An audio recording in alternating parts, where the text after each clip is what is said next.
Muchomůrka sedí v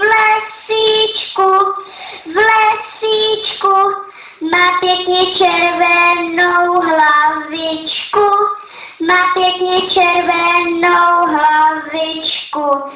na hlavice bílé puntíky,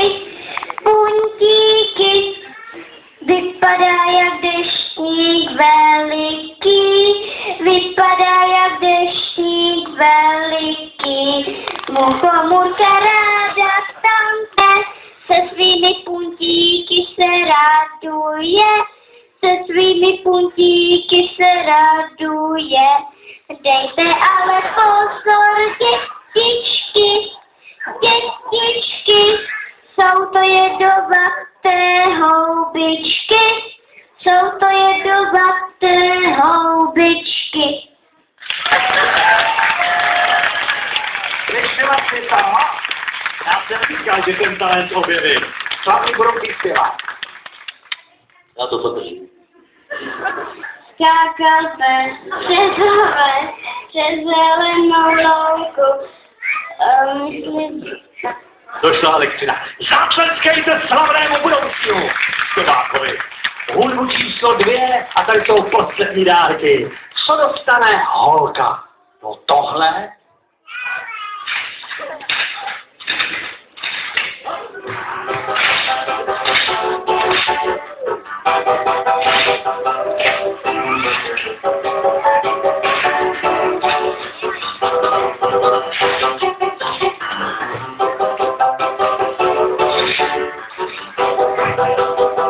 Co to je?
A magnetický pásek je gratis.